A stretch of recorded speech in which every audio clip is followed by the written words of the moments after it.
Ask Tom on Home Show. Mike from Bel Air has a flooring frustration problem. Yeah, he was forced to replace his wood floors, Tom, after Harvey came through.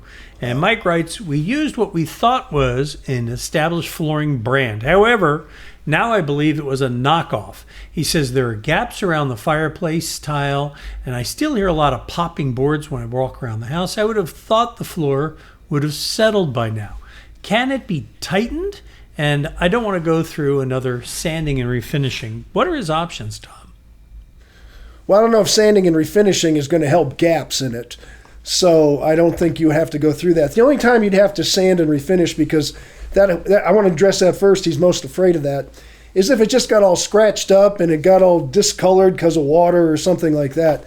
I have a feeling it's the floor itself. I don't know how it was put down, so two things I don't know, but I'm going to hit on both real quick. If it's a traditional wood floor, it wasn't nailed down well, or it was a glue down, and I suspect it was a glue down, being in that part of the city on some of the newer homes that flooded, that the glue downs were put down either a traditional glue down or you said a brand, so I'm assuming it's an engineered glue down, and I think the glue is failing, because that's what the popping would be, is where the glue has let go.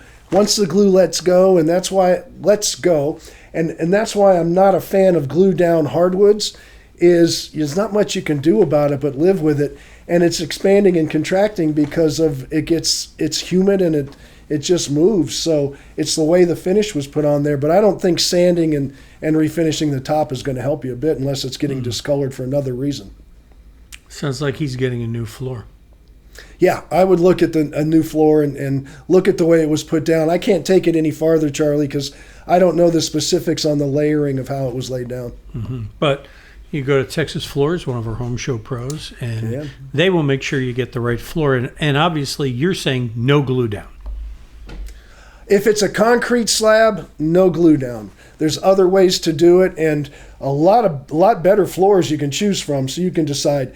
If it's a traditional wood floor, don't use a polyurethane on top. If it's a nailed down floor, then it could be fixed, but the popping, I'm assuming, is a glue down. That's the only thing I have to go by on the way the question was written.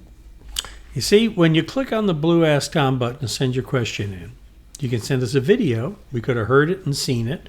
Or the other thing you can do is when you write to us, you can also attach a picture.